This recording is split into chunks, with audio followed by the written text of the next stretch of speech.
प्रधानमंत्री नरेंद्र मोदी का उनके संसदीय क्षेत्र वाराणसी में होने वाला रोड शो कई मायनों में बहुत खास होगा, जिसका रोड मैप भी तैयार हो चुका है। लंका गेट से पीएम मोदी के रोड शो की शुरुआत होने वाली है। इसका पहला पड़ाव महामना मूर्ति होगा। यहां से पीएम मोदी का काफिला अस्सी घाट पहुंचेगा, फिर सुनारपुरा के लिए काफिला आगे बढ़ जाएगा। उसके बाद पीएम मोदी का रोड शो जंगमबाड़ी पहुंचेगा। यहां बीजेपी के कार्यकर्ता उनका फूलों की माला से स्वागत करेंगे। फिर पीएम मोदी का काफिला गोदवलिया पहुंचेगा। यहां वो जनता का अभिवादन करेंगे और यहां से आगे बढ़ने के बाद अगला पड़ाव बांस फाटक है और फिर पीएम मोदी रोड शो करते हुए काशी विश्वनाथ मंदिर पहुंच जाएंगे। वाराणसी से उपेंद्र द्विवेदी हमारे सहयोगी जुड़ गए हैं और वाराणसी से ही अनूप गुप्ता भी हमारे सहयोगी जुड़ गए हैं। उपेंद्र द्विवेदी का रुख कर लेते हैं। कल रोड शो होने वाले प्रधानमंत्री नरेंद्र मोदी का, उसको भव्य बनाने के लिए चाहे सुरक्षा के लिहाज से बात की जाए, चाहे कार्यकर्ताओं के हुजूम की बात की जाए, कैसी तैयारियां हैं? देखिए, प्रधानमंत्री नरेंद्र मोदी का 2014 का रोड शो, 2019 का रोड शो, क्या इस रोड से कम होगा या इस रोड से भारी होगा? क्या प्रधानमंत्री की जीत पिछली जीत से बड़ी होगी? इन तमाम सारे सवालों का जवाब कभी कभी कहते हैं कि तस्वीर देती हो। ये तस्वीर आप देखिए इस वक्त जो काशी में आपको देखने को मिल रही होगी। 400 पार, अबकी बार 400 पार, तो ये देखिए तमाम सारे लोग टी शर्ट में पहने। क्या लिखा है टी शर्ट जब पीछे घूम मुड़ के दिखाइए? तो यानी कि ये देखिए, क्या कह रहे थे आप लोग? 400 पार मोदी का परिवार, अब की बार 400 पार और हम है मोदी का परिवार। अब की बार 400 पार। तो क्या इतिहास में क्या ये पिछला चुनाव से, पिछले रोड शो से बड़ा रोड शो होने जा रहा है क्या इस बार? बिल्कुल होने जा रहा है। देखिए, पूरा बनारस उत्साह में डूबा हुआ है। कल आपको पूरा बनारस सड़कों पर दिखेगा। महादेव का नारा नहीं है?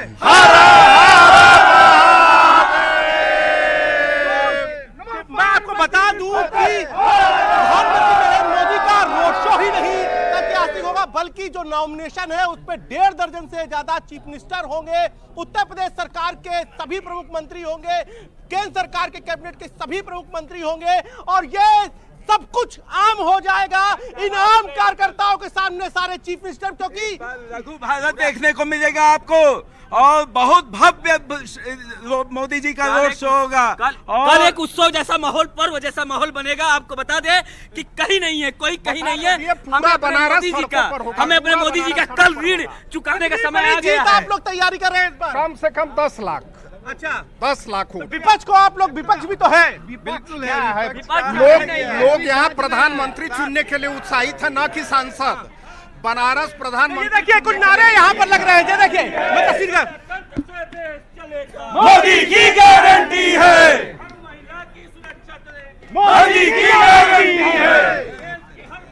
तो ये बताइए की गारंटी है। जैसे कि अभी एक बुजुर्ग कह रहे थे कि लघु भारत, ये भी बहुत महत्वपूर्ण बात है कि प्रधानमंत्री के नरेंद्र मोदी के रोड शो में आपको भारत की संस्कृति का नक्शा दिखाई देगा। अगर आपको मदनपुरा जाएंगे तो मुस्लिम स्वागत करते दिखेंगे और उसके आगे जब आप सुनारपुरा जाएंगे तो बंगाली परिधान में महिलाएं आपको स्वागत की गारंटी है। और इसके अलावा अगर आप महिला की सुरक्षा, मोदी की गारंटी है। हर युवा को काम मिलेगा, मोदी की गारंटी है। इसके अलावा जब आप बासठ जाएंगे तो महाराष्ट्र के लोग मिलेंगे और जब आप 80 पर जाएंगे तो आप वहाँ पर लोग मिलेंगे। यानी कि पूरा भारत की अलग सभ्यता प्रधानमंत्री नरेंद्र मोदी के रोड शो में दिखाई।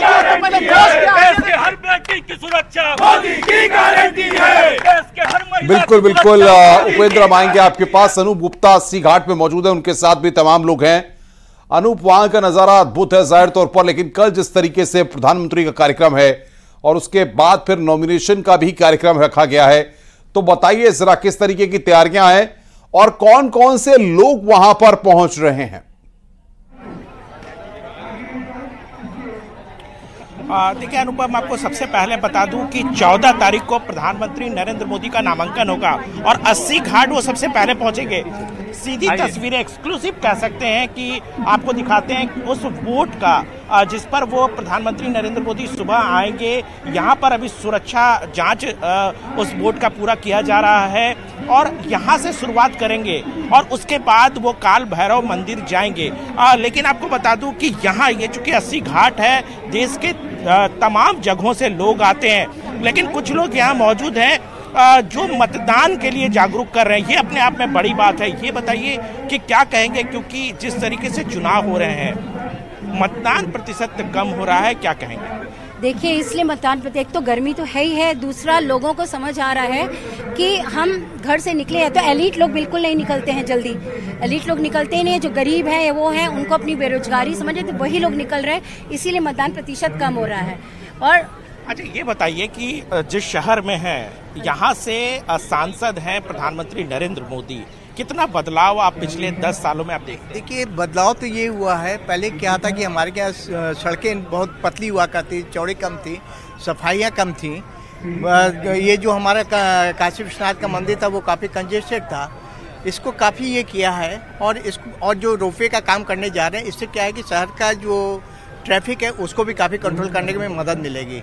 और जो टूरिस्ट का यहाँ पर परसेंटेज बढ़ा है, क्योंकि और मैं जो कि आप लोगों की उसमें ही देखता हूँ कि जैसे कि बनारस के अंदर में 1 करोड़ लोग पर मंथ आते हैं, तो यहाँ पर लोगों को रोजगार की भी सुविधाएं प्राप्त हुई हैं। अच्छा, आप ये बताइए कि चूंकि आप एक अभियान भी चला रहे हैं, आपको लगता है कि लोगों को, क्योंकि घर पे ड्राइंग रूम पे बैठ करके बातें तो करते हैं लेकिन मतदान करने नहीं आते, तो किस तरीके से आप अपील करेंगे? मैं रंजू बाला सिंह लीला फाउंडेशन की सचिव हूँ और इसी मुद्दे को लेकर हम सभी अपने टीम लोग निकले हैं कि दिव्यांग हो, गर्भवती महिला हो, सब लोग को हम लोग जानकारी दे रहे कि आप लोग मतदान के लिए घर से निकले। अगर अदरवाइज आपको कोई नहीं पसंद है तो एक नोटिस आता है, उसमें भी आप दे सकते, लेकिन मतदान आप अपने हक के लिए निकलिए। और हम लोग घर घर जाकर ये अभियान चला रहे हैं और अभी हम लोग चुनाव के पहले तक हर जगह ये अभियान चला रहे हैं। ये बताइए कि मोदी जी ने कितना बदला इस काशी शहर को? जितना कहा जाए कम है, जितना कहा जाए कम है। देश को आजाद हुए लगभग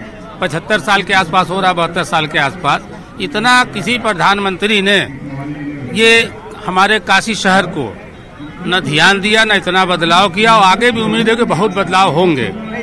रही बात ये मतदान की जो बात कर रहे हैं, मैं मुस्लिम कम्युनिटी से हम लोग आते हैं, मैं पसमानदा का राष्ट्रीय प्रवक्ता भी हूँ, और हम लोग पर ये इल्जाम बहुत पहले से रहा है कि मुस्लिम महिलाएं वोट देने नहीं जाती हैं। ऐसी बात नहीं है। हम लोगों के यहाँ की महिलाएं, हम लोग अपने तरीके से सोचते हैं कि 100% मतदान हो, मगर उसका एक बहुत बड़ा कारण ये है कि वोटर लिस्ट की गड़बड़ी की वजह से हमारा वोट प्रतिशत आगे नहीं भागता, जो 50-60 में रुक जाता है, जिसको 80-90 होना चाहिए। जबकि इतनी सुविधाएं हो गई है, इतनी सुविधाएं हो गई कि किसी का वोट छूटने का सवाल ही नहीं उठता, मगर ये छूट जाता है। ये वोटर लिस्ट की गड़बड़ी है।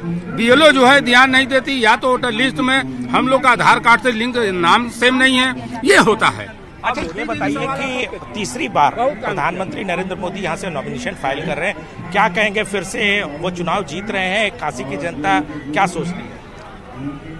हमारे यशस्वी प्रधानमंत्री जी तीसरी बार बतौर सांसद यहाँ से चुनाव लड़ने जा रहे हैं और निश्चित रूप से काशी की जनता उनको पिछली बार से अधिक मतों से जिताने जा रही है। विकास के नाम पे, एक व्यक्तित्व के नाम पे, देश की सुरक्षा के नाम पे और विदेश नीतियों के सवाल पे। इस समय जिस तरह से पूरे विश्व में यूक्रेन की समस्या हो, इजराइल की समस्या, ईरान की युद्ध चल, उन विषम परिस्थितियों में भी भारत देश अपने अस्तित्व को बचा के आगे बढ़ रहा है, ये सराहनीय है। अच्छा, ये बताइए कि केंद्र सरकार का ये कहना है कि महिलाओं के लिए उन्होंने बहुत काम किया। आपको लगता है कि केंद्र की जो सरकार है महिलाओं के उत्थान को लेकर के लगातार कार्यरत रही है? लेकिन हमको तो नहीं लगता है। अब देखिए, ठीक है, आप बातचीत जारी रखेगा अनूप और उपेंद्र। आप दोनों का बहुत बहुत शुक्रिया तमाम जानकारी साझा करने के लिए। यानी कि प्रधानमंत्री नरेंद्र मोदी के रोड शो को मेगा बनाने के लिए पूरी भव्य तैयारियां कर ली गई हैं।